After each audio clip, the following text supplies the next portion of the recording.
Assalamualaikum warahmatullahi wabarakatuh, teman-teman. Dimanapun kalian berada, yang dimuliakan oleh Allah Subhanahu wa Ta'ala, saya doakan semoga kalian segera diberi kesembuhan, diberi kesehatan, semoga pulih seperti sedia kala. Teman-teman semua yang sedang mengalami gangguan asam lambung tertentu psikosomatis disorder, kenapa saya membagikan edukasi ini kepada kalian?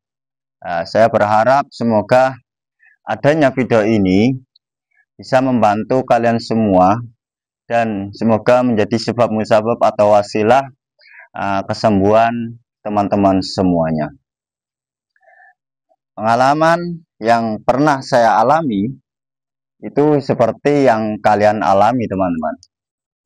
Bagi penderita asam lambung tertentu psikosomatis disorder, kebiasaannya atau biasanya itu merenungi, merasa takut, merasa cemas, merasa was-was dan khawatir yang berlebihan.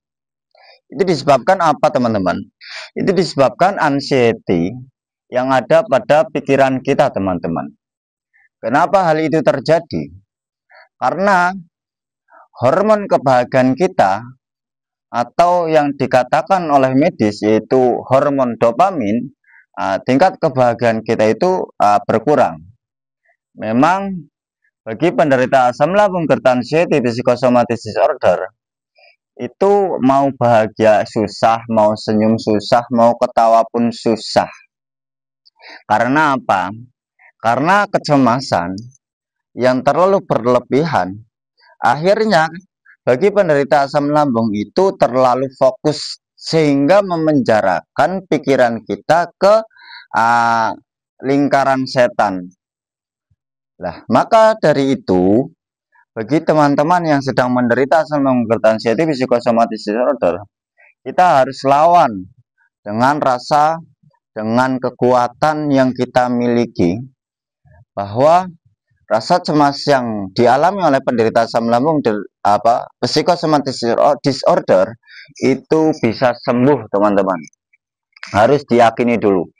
Lah, untuk apa? Untuk melawan. Untuk melawan ketika cemas itu datang kepada penderita asam lambung tertentu psikosomatis disorder. Lah, terus apalagi agar kecemasan itu hilang?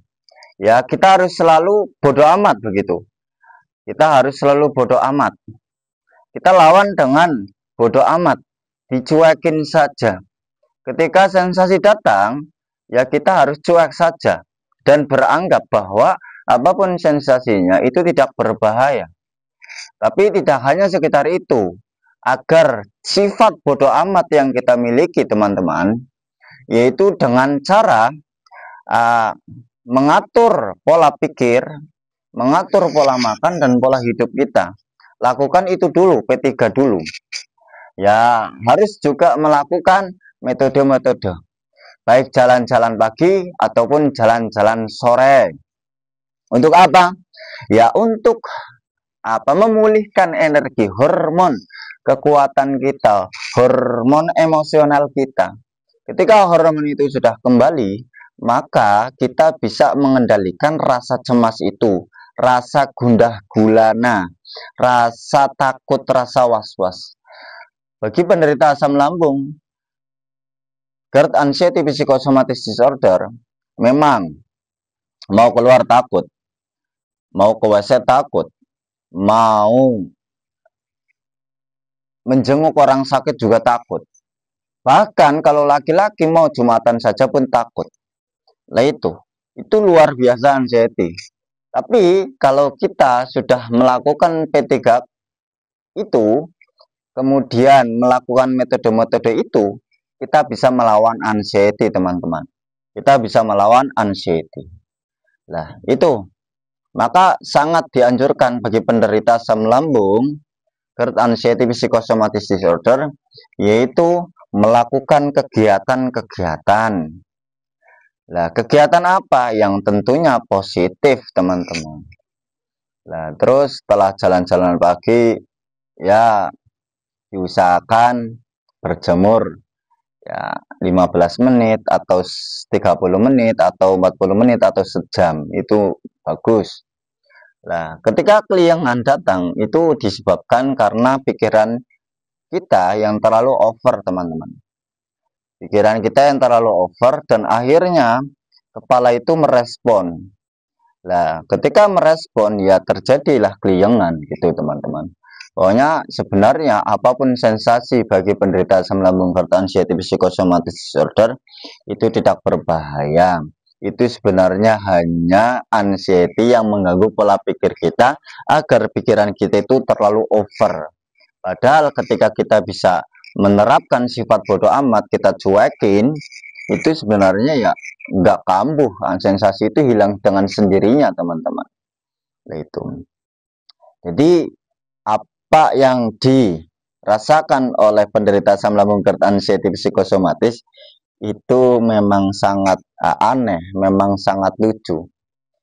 Tapi yang dirasakan kenapa ya keliengan, terus keringat dingin, dada sesak dan sebagainya, itu disebabkan pola pikir, teman-teman. Itu disebabkan pola pikir. Ketika makan begah, setelah makan begah, itu karena pikiran kita yang terlalu over, terlalu kemana-mana.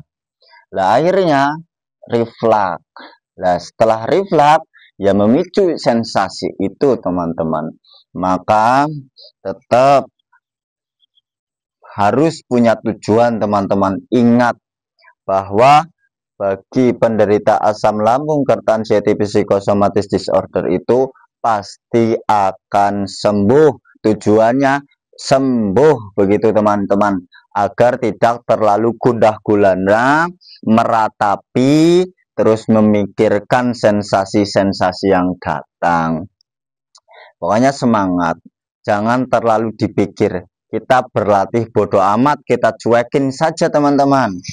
Itu nggak usah terlalu cemas, jangan dibikin panik. Kita harus bisa mengendalikan pola pikir kita, teman-teman. Kalau habis jalan-jalan biasanya, teman-teman, itu silaturahmi, kalau nggak bikin konten. Setelah zuhur, daripada bingung di rumah ngapain kan, setelah bikin konten ya jalan-jalan seperti ini. Ya, semenjak saya kena asam lambung GERD anxiety psikosomatis disorder, teman-teman, saya jadi senang main di sawah. Ya sendiri nih, teman-teman, sendiri. Awalnya memang mau kemana-mana itu takut, tapi saya paksakan, saya berlatih cuek dan berlatih bodoh amat, teman-teman.